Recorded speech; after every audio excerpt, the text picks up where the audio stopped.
Año 1300 a.C. La poderosa civilización egipcia está en su apogeo. Su gobernante es Ramsés II, un hombre que pretende ser el más grande de los faraones.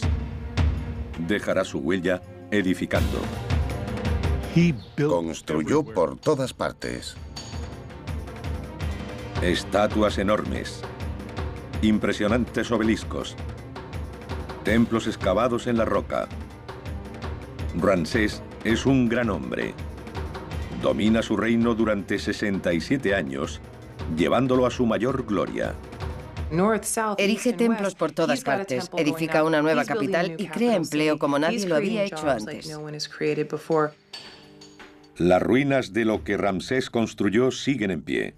Pero 33 siglos después, con la ayuda de nuevas investigaciones y avanzadas técnicas de infografía, puede revelarse la verdadera escala de su ambición. Extraordinarios logros constructivos llevados a cabo con las herramientas más elementales. Miles de personas, miles de toneladas de piedra. Todo manejado por la voluntad de un hombre. Ahora podemos revelar el mundo perdido de Ramsés el Grande.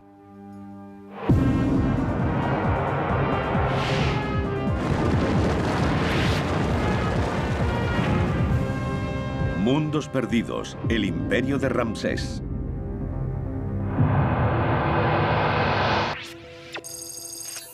Ramsés es heredero del trono de Egipto. Un día se convertirá en faraón, gobernante de una civilización con 2000 años de antigüedad. Pero el imperio que espera heredar está saliendo de un tiempo de gran agitación política y religiosa. Y Ramsés pertenece a una dinastía que ha llegado al poder por la fuerza. Vio cómo su abuelo, el primer Ramsés, se convertía en el primero de la familia en ceñir la corona egipcia.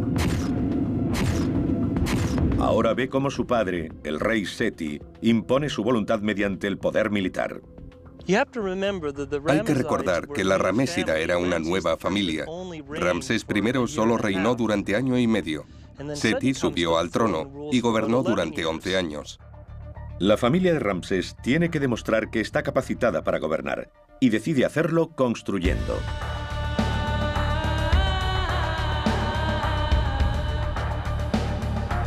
Esta es la herramienta que los faraones han utilizado siempre para mostrarse al mundo. Y lo hacen en Karnak, el enorme complejo de templos de la gran ciudad de Tebas. Este es el dominio de Amón-Ra, el dios soberano del Imperio Nuevo Egipcio. Karnak es el lugar donde los faraones adoran a su dios. Ellos son sus sacerdotes supremos. Cuando nace Ramsés, Karnak ya es enorme. Continuamente se añadían, demolían o cambiaban edificios.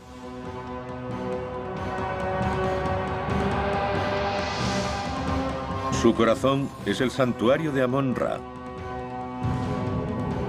En torno a él, cada faraón ha erigido una demostración de su poder y su devoción, añadiendo construcciones o pilonos. Una nueva senda hacia el dios. En periodos en los que hay grandes faraones que están conquistando el mundo, se amplía el templo de Karnak. Karnak es un lugar en el que todo rey egipcio tiene que dejar su huella. Por ello tiene sentido que Ramsés II sintiera la necesidad de ampliar el templo. Para dejar su huella, el padre de Ramsés concibe la idea de una gran sala hipóstila llena de columnas. Su hijo mayor y heredero le ayudará a construirla. La transición entre Seti I y Ramsés II fue bastante gradual. Ramsés ya tuvo responsabilidades desde muy joven. A los 10 años, Ramsés fue nombrado general del ejército. El lugar de construcción se encuentra en las inmediaciones del templo entre dos grandes pilonos. Actualmente, cualquiera que visite Karnak quedará impresionado por lo que idearon padre e hijo. La sala hipóstila era inmensa. La Catedral de Notre Dame de París cabría en su interior.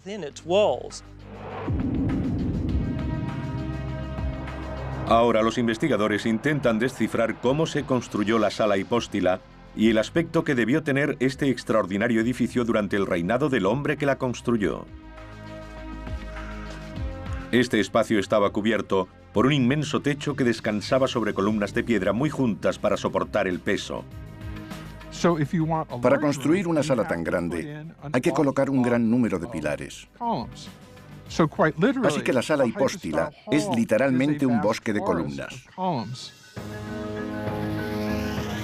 Sabemos que los constructores del antiguo Egipto no tenían nada más sofisticado que martillos de piedra y cinceles de cobre. Aún así se embarcaron en un proyecto extraordinariamente ambicioso, incluso para los estándares modernos. Las columnas no se construyeron una a una. Lo que hicieron fue poner los cimientos de todo el edificio, las bases de las columnas y los muros laterales.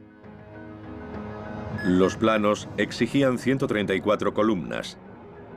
La columnata central tenía pilares de 7 pisos de altura. Las pistas de cómo llevaron a cabo la tarea se encuentran en estas pinturas de las paredes de una tumba privada. Una especie de manual de construcción de 3000 años de antigüedad. Cuando fue descifrado reveló una solución muy ingeniosa. Esta maravillosa escena de la 18ª dinastía, de la elaboración de ladrillos de adobe, podría ser una foto tomada hoy en un pueblo egipcio. Las técnicas que muestran no han cambiado en 5000 años. Se saca agua de una charca rodeada de árboles para mezclarla con tierra y paja.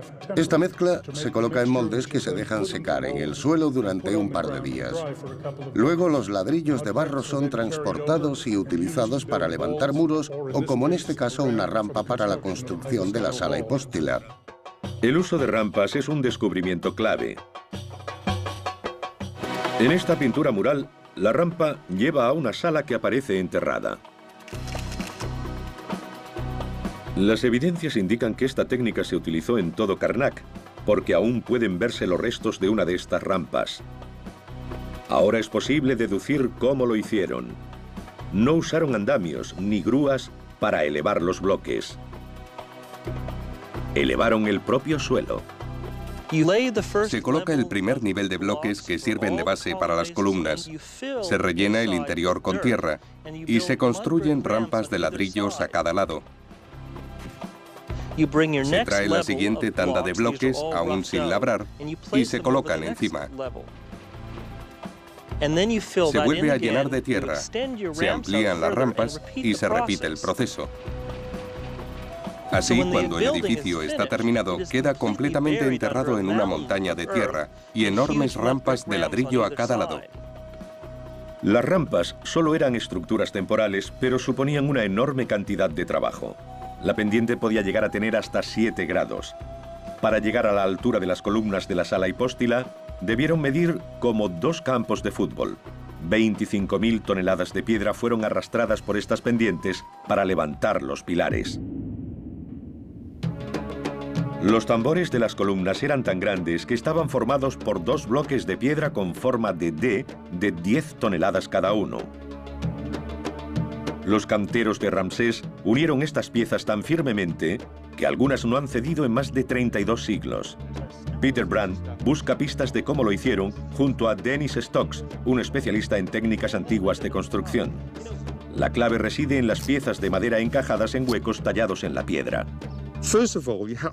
En primer lugar, hay que coger un trozo de madera dura y darle la forma apropiada para que encaje en el otro lado. Se embute a martillazos y une los bloques. Así no puede moverse. Todo consiste en un buen montaje para que quede fijo una vez construido. Así es. Consiste en alinear los bloques de forma apropiada y asegurarse de que no se muevan mientras avanza la construcción. Una vez que la estructura está terminada, es tan sólida que resulta imposible de mover. A continuación, las piedras tenían que ser pulidas. Sabemos que las columnas no estaban labradas desde el principio porque aquí podemos ver una que aún está en bruto. Supongo que en las canteras no tenían tiempo de ser tan meticulosos. Dejaban que fueran los constructores quienes las terminaran. Ellos intentaban producir el mayor número de bloques en el menor tiempo posible. Una vez erigidas las columnas, se retiraban gradualmente las rampas y plataformas. Los trabajadores pulían los bloques con piedra arenisca como esta, preparándolos para grabar los jeroglíficos.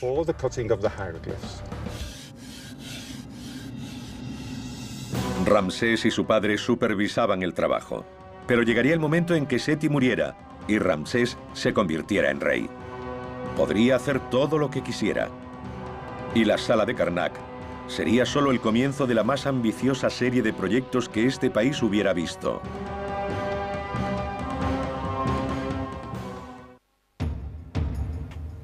Cuando Ramsés es coronado, se convierte en uno de los hombres más poderosos del mundo. Toda su vida se había estado preparando para ello y aceptó el reto. Asumió el control de la construcción en Karnak. Artistas que estaban bajo sus órdenes lo representan trabajando. Cuesta creer que llegara a mancharse las manos, pero en una ceremonia formal demostró que lo empezado por su padre ahora era su monumento, su gran logro. Primero, el rey extiende una cuerda entre dos palos en una medición ceremonial del templo. A continuación, coge un azadón y cava la tierra. Luego, tiene que hacer un ladrillo de barro. Y finalmente hace la ofrenda del templo a su Dios. En muchos textos afirman que se interesó mucho en el trabajo, implicándose en la planificación e investigando archivos históricos para asegurar la precisión del diseño y los planos del templo.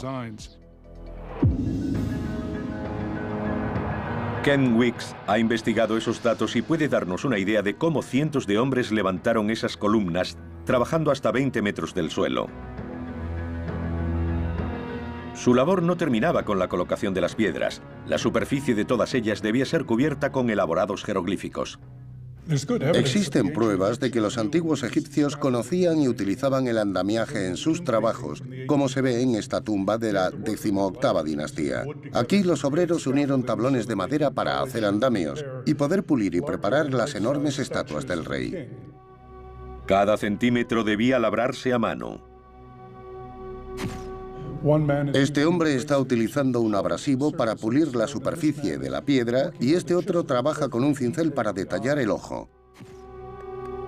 El alcance de la ambición de Ramsés se vuelve incluso más sorprendente cuando nos damos cuenta de cómo tuvieron que trabajar sus hombres.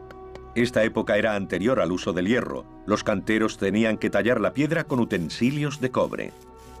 Dennis Stokes cree que la única forma que tenemos de comprender lo que lograron estos antiguos constructores es intentando recrear su trabajo con las mismas herramientas que utilizaron.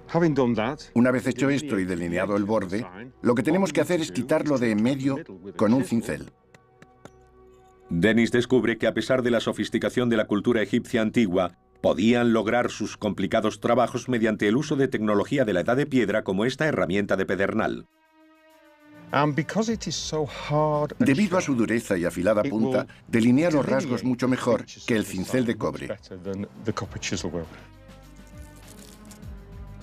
Así se decoran cada columna y cada muro. Y los jeroglíficos son mucho más que simple decoración. Están llenos de mensajes políticos y religiosos. Para el turista, la sala hipóstila está llena de una confusa serie de escenas e inscripciones. Pero si se observan, se ve que tienen un orden. Los dioses siempre están representados como si se encontraran en el templo mirando hacia el exterior, mientras que el rey parece entrar en el templo a honrar a los dioses. Las paredes de este templo describen la relación entre los dioses, Ramsés y el pueblo de Egipto. Es una demostración de que la autoridad de Ramsés emana del poder divino. Cuando uno se encuentra en medio del bosque de columnas, la intención es que crea estar en un lugar sagrado, un espacio cerrado, protegido por los dioses, donde comienza una nueva vida. Combinando décadas de investigación con las más modernas técnicas de infografía, por fin podemos revelar el aspecto que tuvo este lugar cuando fue construido. Toda esta piedra erosionada estuvo cubierta de llamativas pinturas. La mayoría de los templos egipcios nos parecen hoy bastante monótonos, pero antiguamente eran un estallido de colores. El tipo de pigmento que utilizaron los artistas de Ramsés aún puede comprarse en los mercados de Luxor. Hoy como entonces se mezcla con aceite vegetal y se liga con adhesivo natural. Los antiguos egipcios tenían una gama de colores mucho más limitada de la que aquí vemos. Básicamente trabajaban con 6. Rojo, amarillo, verde, azul, blanco y negro, nada más.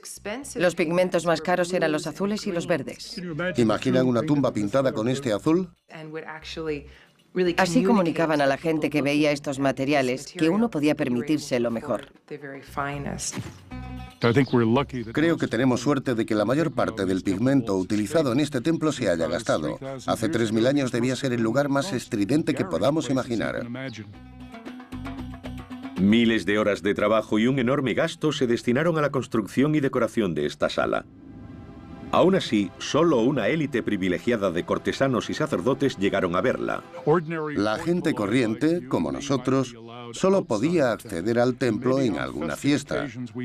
Y solo hasta el primer patio, nada más. El templo no es un lugar de adoración pública, es la casa privada de un dios. El lugar en el que, en nombre de su pueblo, el faraón hace sus ofrendas a la deidad.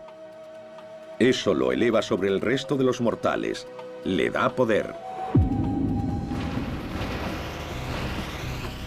El interior secreto de la sala hipóstila se ocultaba tras enormes muros de cerramiento. Y los propios muros eran una proclamación de la grandeza de Ramsés. Esta fase del edificio requeriría 7000 toneladas de piedra, y solo de un tipo determinado. Nos encontramos en Tebas, con esas enormes colinas de piedra caliza rodeándonos. Sin embargo, no era esta la piedra elegida para la construcción de los templos. Los egipcios preferían la arenisca. La cantera más cercana se encontraba a 100 kilómetros al sur. La inmensa mayoría procedía de una zona, las canteras de Silsila. Son 3 días de viaje remontando el Nilo desde Karnak. Ken Weeks ha hecho este viaje. Los faraones tenían una enorme necesidad de piedra. Si tenemos en cuenta la cantidad de metros cúbicos de arenisca que tuvieron que transportar durante el Imperio Nuevo para las edificaciones de Tebas, Silsila debió estar llena de gente, prácticamente todos los días del año durante 5 siglos. Silsila estaba junto al río, pero los investigadores han descubierto otras canteras en pleno desierto egipcio. Un equipo ha intentado trazar la red de caminos que construyeron para comunicarlas. Probablemente es la red de caminos mejor conservada del antiguo Egipto. Creo que ya hemos llegado, Per. Las canteras están a más de 3 kilómetros del Nilo. Es interesante destacar que todas las carretas que bajan desde las canteras van en la misma dirección, hacia este punto de aquí. La ruta más corta hacia el agua. Probablemente apilaban las piedras y esperaban la crecida para transportarlas a flote. Extraían un gran número de bloques, los arrastraban hasta el río, los cargaban en barcos que llegaban para la crecida del Nilo y los descargaban en diferentes lugares de la zona de Karnak y Luxor. Debió mantener a miles de personas ocupadas durante todo el año. Era necesaria una flota de 50 barcazas para abastecer a los constructores de Ramsés. Estos barcos debían tener el fondo casi plano para aprovechar la crecida del Nilo, pero podían transportar grandes cargas. Aún se conservan datos de la época de Ramsés que nos informan de capitanes que llevaban cargamentos desde las canteras de Jebel Silsila. Cada barco transportaba entre 5 y 7 bloques de piedra. Con la crecida anual del Nilo, los barcos podían llegar casi hasta los pies del templo. Esta es la inundación del año 28 de Ramsés III. La imagen nos dice que hace 3000 años, durante la crecida anual, el Nilo llegó a este nivel. Mediante canales construidos ex profeso, los bloques eran descargados lo más cerca posible del lugar de construcción. Pero aún debían ser colocados a mano en su emplazamiento, para que los canteros pudieran trabajarlos.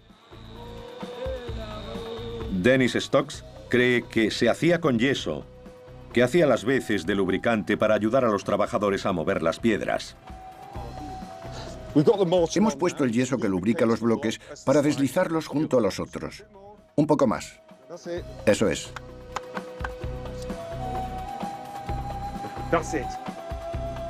Bloque a bloque se fue cerrando la gran sala hipóstila de Ramsés y se terminó el camino hacia el santuario interior. 3.300 años después podemos revelar un lugar solo visible para los sacerdotes de Amón-Ra.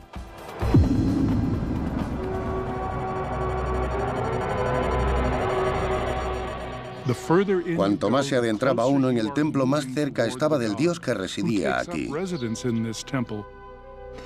En el santuario interior se encontraba la enorme barca dorada del dios Amón-Ra con un espolón en proa que llenaba toda la sala.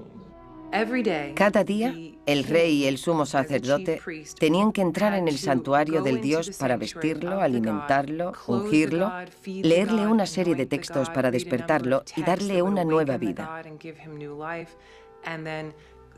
Luego, cerraban la sala y se marchaban sin dejar rastro.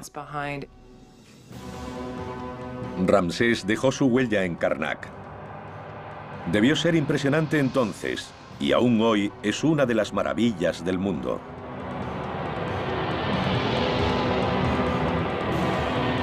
Después centró su atención en el otro gran santuario de la ciudad de Tebas, el templo de Luxor.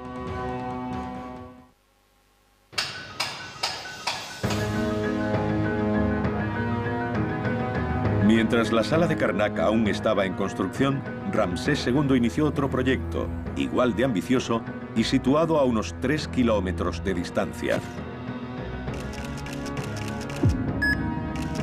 El camino de entrada al gran templo de Luxor estaba flanqueado de esfinges. Cada año el faraón recorría esta avenida en procesión para celebrar el regalo más importante de los dioses a Egipto, la crecida del Nilo. Esta hacía que las tierras fueran fértiles.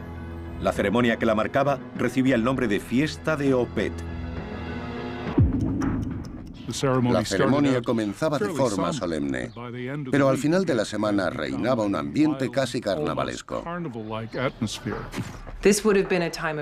Debía ser un momento para la bebida, el disfrute y el libertinaje sexual destinado a la recreación del dios Amón-Ra. Así este podía renovarse y ayudar a Egipto con otro año de crecimiento y prosperidad. Allá donde construía Ramsés, debía competir con los faraones que le habían precedido. En el templo de Luxor ya existía una gran columnata, y Ramsés lo engrandecería, añadiendo otra que ensombrecía a la primera.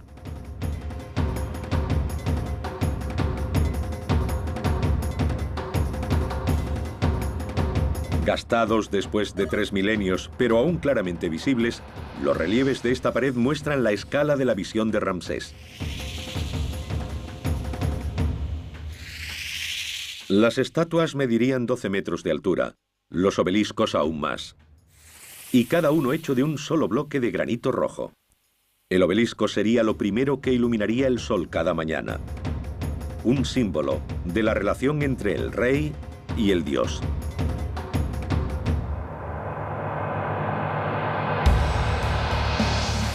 Sabemos que los arquitectos de Ramsés abordaron la desafiante tarea ordenada por su rey y la acabaron. El reto para los arqueólogos es retroceder en el tiempo y descifrar, a partir de las pistas, cómo lo hicieron. Un obelisco tiene que ser de piedra dura. Los hombres de Ramsés escogieron el granito rojo y la fuente más cercana estaba a 160 kilómetros al sur, en Asuán. El granito es una piedra maravillosa, es muy dura y solo hay un lugar en Egipto donde puede conseguirse, Asuán. Este obelisco inacabado es una increíble fuente de pistas. Fue abandonado tras varios meses de trabajo de cientos de hombres.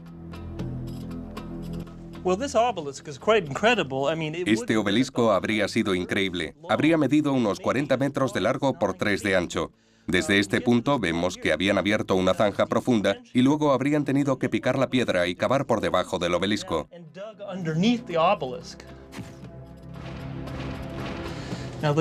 Habrían tenido que cortarlo a todo lo largo, dejando solo unos cuantos apoyos. Este era el segundo reto: extraer un bloque de piedra que pesaba cerca de 800 toneladas. Las herramientas eran básicas, por decir algo. Esta parte afilada es muy útil para cortar el granito. Días, semanas y meses empleados en cortar la roca. Y el cuerpo debía absorber el impacto de cada golpe. Es un trabajo muy duro para hacerlo a mano. Muy duro. La presión para golpear esta piedra contra la otra debía ser agotadora. Los estudios sugieren que 100 hombres trabajando sin descanso habrían tardado una semana en retirar apenas 3 centímetros de piedra. Y era un trabajo de precisión. El impacto visual de un obelisco depende de su geometría y su simetría. Bien. Tira. Muy tensa. Para crear los 4 bordes convergentes que van desde la base hasta la punta, los artesanos solo tenían que confiar en una cuerda tensada entre unos vástagos de medición. Sí, brillante. Encaja justo. Toca la cuerda por debajo, lo que significa que está perfecto. Acabada la extracción, empezaba la tarea de colocar en su sitio el obelisco de 800 toneladas. Debía ser transportado por el Nilo en una larga barcaza construida especialmente. Una vez en Luxor, sería arrastrado hasta su sitio. A continuación, se erigía mediante arena y muros provisionales. Subían el obelisco cabeza abajo por una enorme rampa hasta llegar a un silo lleno de arena. A medida que retiraban la arena, poco a poco, el obelisco iba descendiendo. Cuando alcanzaba una estrecha hendidura en el fondo, los hombres tiraban de él con cuerdas hasta su posición final. Ramsés había conseguido su objetivo. Lo que contempló cuando vio por primera vez esta gran entrada puede mostrarse ahora, 33 siglos después. Había eclipsado los logros de quienes habían construido aquí antes que él y reclamó el templo como propio. Por todo Egipto se repetía la misma historia. Este hombre erige templos por todas partes, edifica una nueva capital y crea empleo como nadie lo había hecho antes. Fue una época de prosperidad económica. Ramsés no solo construía para asegurarse un lugar en la historia. Centrando su atención en la entrada sur de su reino, decidió construir un nuevo templo, Abu Simbel. Aquí se proclamaría Dios.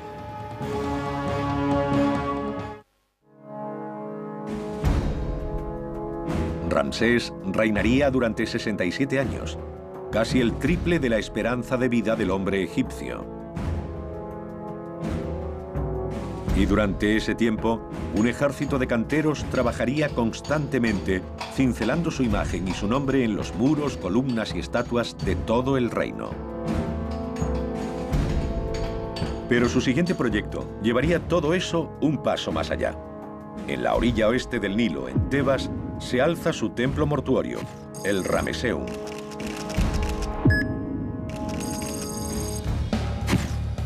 Tardó 20 años en construirse y tenía su propia sala hipóstila, dominada por una estatua de Ramsés que actualmente yace rota en el suelo junto a la entrada.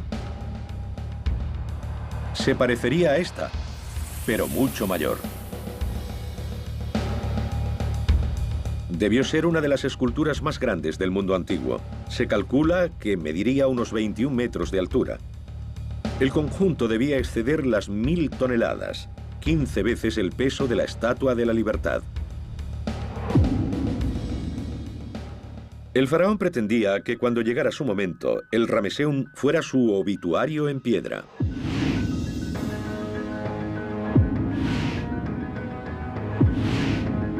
Las pruebas sugieren que hacía mucho más que seguir la tradición. Estos relieves revelan que Ramsés tenía un gran plan político y religioso. Pretendía reescribir la historia como él quería que fuese. Narran la batalla más famosa de Ramsés, Kadesh.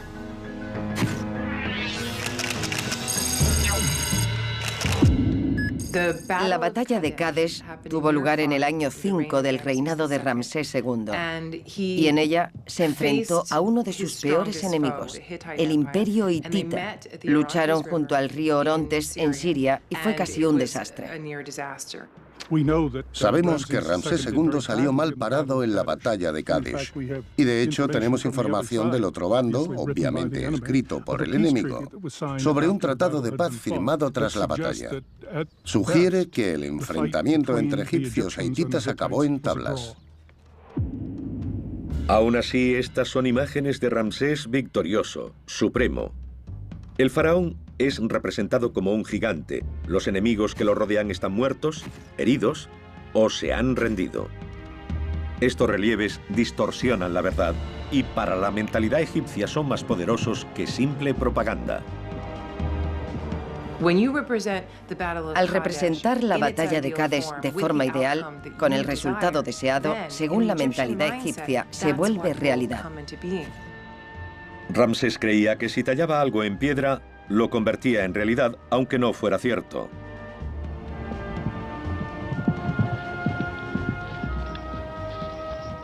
Y el Ramesseum era solo el principio.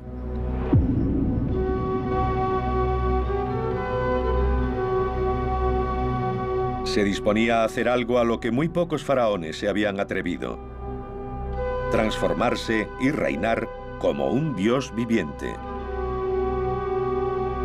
Para lograrlo utilizaría los precipicios de piedra de Abu Simbel.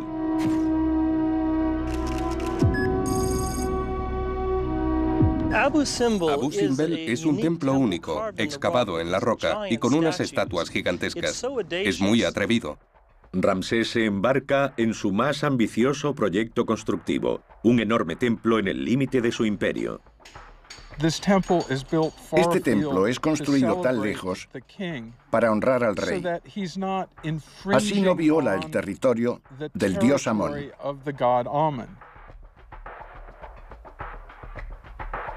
Se ha necesitado el trabajo de varias generaciones de investigadores para descubrir la verdadera escala del logro de Ramsés.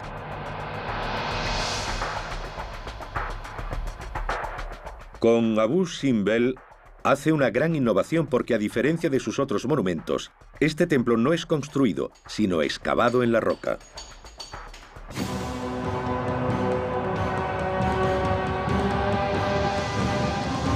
En vez de transportar la piedra al lugar de construcción, la retiran. Equipos de canteros tallan hasta que emergen 4 grandes estatuas de su faraón, cada una de 21 metros de altura. Es un intento deliberado de intimidar a la población nubia. Los nubios poseían las principales fuentes de oro de Egipto y era muy importante que el faraón controlara las minas y las rutas comerciales de África. Lo proveían de ébano, marfil, esclavos y todo lo demás. El interior del templo es igual de ambicioso. Una red de cámaras se adentra más de 45 metros en la montaña. Y 2 veces al año se produce una espectacular demostración de los conocimientos astronómicos de los arquitectos reales y de la precisión de sus constructores. Los rayos del sol recorren todas estas cámaras hasta el santuario interior, el lugar en el que la estatua de Ramsés se alza junto a la de otras 3 deidades. Con ello, se señala a sí mismo: no es solo el más grande de los faraones en vida.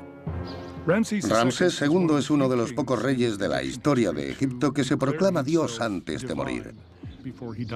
Creo que en el antiguo Egipto muchos debían estar asombrados de que un rey pudiera tener tanta edad y crear lo que hizo. Así que es muy posible que algunos de sus contemporáneos creyeran realmente que era un dios encarnado. Ramsés dejó su huella, pero le esperaba un reto final. A los ojos de su pueblo era un dios viviente. Ahora debía construir una tumba digna de su grandeza.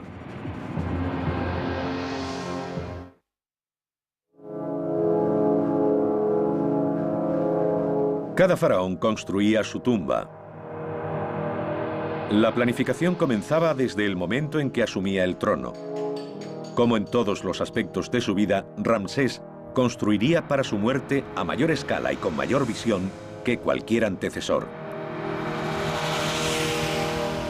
El lugar tradicional para el descanso eterno real es el Valle de los Reyes, en la margen oeste del Nilo. Podría decirse que al cruzar de la orilla este a la oeste, pasamos de la ciudad de los vivos a la de los muertos. En la época de Ramsés II esto llevaba 500 años siendo cementerio real. Los planos de su tumba toman estos antiguos enterramientos como referencia. Pero él vivió más de 80 años, gobernando durante más de 7 décadas. Y antes de ser colocado en su tumba, enterraría a muchos miembros de su numerosa familia. Como parte de su trabajo, cartografiar el Valle de los Reyes, Ken Weeks ha descubierto un extraordinario complejo de cámaras subterráneas. Han recibido el nombre de KV5.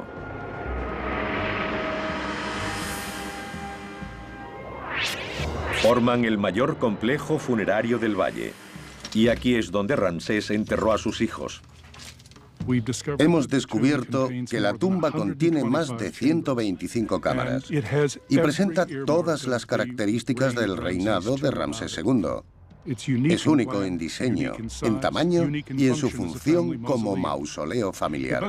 Debió ser muy triste y difícil construir algo así. Podría explicar por qué la KV5 es una tumba tan singular. Fue el intento de un hombre por mantener a su familia junto a él para la eternidad. Hacerla realidad requería a un equipo especial de trabajadores. Estos dejaron aquí sus huellas escritas en las piedras. Descifrar estas notas ha llevado a la revelación de un mundo de hombres que la historia no menciona. Dejaron atrás una gran cantidad de material. La gran mayoría son notas que escribían para ellos mismos, desde cartas de amor hasta pagarés, pasando por listas de la compra. Básicamente son trozos de piedra caliza en los que hacían unos garabatos. Son textos increíbles para un arqueólogo o un historiador, porque nos revelan cosas que normalmente desconocemos sobre el antiguo Egipto. Esta es la casa de Caja y su esposa Tui, su sala de estar, la cocina con mortero para moler el grano, una casa considerable. Y tiene sentido porque Caja fue una figura muy importante en el primer periodo ramésida.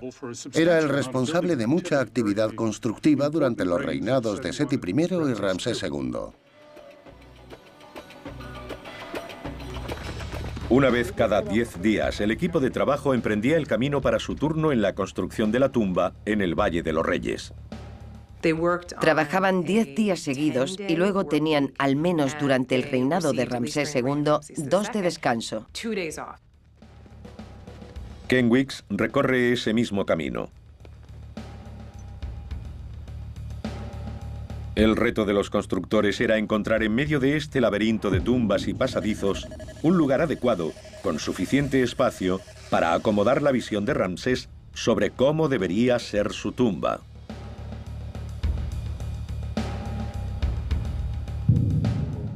En el Imperio Nuevo, cada tumba es de un diseño diferente y con el mismo propósito. Debían asegurar al rey el paso de esta vida a la siguiente. Ramsés había oficiado el funeral de su padre, presidiendo la ceremonia del sellado de su hermosa tumba. Las imágenes que cubrían sus paredes quedaron grabadas en su memoria. Seti decidió que toda su tumba estuviera decorada con elaboradas pinturas y relieves. Por ello, desde la entrada hasta la cámara funeraria, todo está cubierto de relieves e inscripciones. Ramsés ordena la construcción de su tumba a los mismos hombres que hicieron la de su padre. Pero la suya debía ser más fastuosa y espléndida. La tarea era sobrecogedora. Antes de empezar cualquier trabajo de decoración, debía completarse la excavación. Trabajaban en 2 turnos de 4 horas todos los días y medían sus turnos por el tiempo de uso de las lámparas que los iluminaban, con mechas de una longitud determinada. Cuando se acababa, se paraba para comer. Después, ponían una segunda mecha en la lámpara y se marchaban al apagarse. Los constructores egipcios eran hábiles y disciplinados, pero también podían cometer errores. Con tantas cámaras funerarias en el Valle de los Reyes, era inevitable que algún túnel diera con alguna de ellas. ¿Qué hacían si se topaban con otra tumba? En ese caso, tomaban una práctica solución: incorporar la anterior a la nueva. Algunos de los sistemas de túneles más impresionantes se crearon por accidente. Ramsés planeaba ser enterrado en una magnífica cámara al final de una serie de largos túneles descendentes. Esta estuvo limpia y preparada para recibir su cuerpo durante casi medio siglo. Pero los 3.200 años que nos separan de su muerte han presenciado terremotos e inundaciones. El techo está derrumbado en parte y la decoración que cubría sus paredes se ha borrado. Solo mediante el estudio de la cámara funeraria en la que se basó Ramsés para su diseño, podemos recrear el aspecto que debía tener su lugar de descanso eterno. Probablemente toda la superficie estaba cubierta de símbolos religiosos, y el techo debía estar adornado con un cielo estrellado. En cada una de las paredes, una imagen de la diosa protectora Isis guardaría el sarcófago del faraón. Situado en el centro de la sala, el ataúd de varias capas de piedra, que era un logro tan impresionante como la tumba que lo albergaba. Vamos. Dennis Stokes ha querido averiguar cómo se las arreglaban los antiguos egipcios para cortar y convertir la piedra en un ataúd. Esto es granito, la piedra más dura de cortar de Egipto. Ha descubierto que encontraron la forma de cortar la piedra utilizando sierras de cobre. La sierra corta la piedra a un ritmo de 1 centímetro por hora aproximadamente, lo que significa que tardaban varios días en cortar un bloque. La sierra no tiene dientes. Se utiliza arena como abrasivo. Se trata de un trabajo duro pero extremadamente efectivo. Rodeamos el eje con la cuerda. Vaciar el sarcófago era una tarea aún más difícil. Mediante el estudio de inscripciones anteriores a la época de Ramsés, Dennis cree poder recrear las innovadoras técnicas que utilizaron los canteros. Si imaginamos que esto es la parte superior de un sarcófago, taladraban agujeros alrededor del perímetro para delinear la forma del hueco interior. A continuación, hacían en medio unos agujeros para debilitar la piedra y romper lo que había en medio y el núcleo.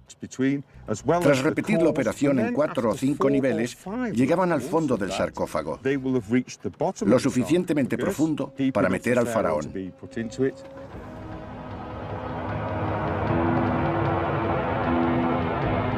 A pesar de que el proceso llevaba mucho tiempo, logró terminarse bastante antes de la muerte de Ramsés.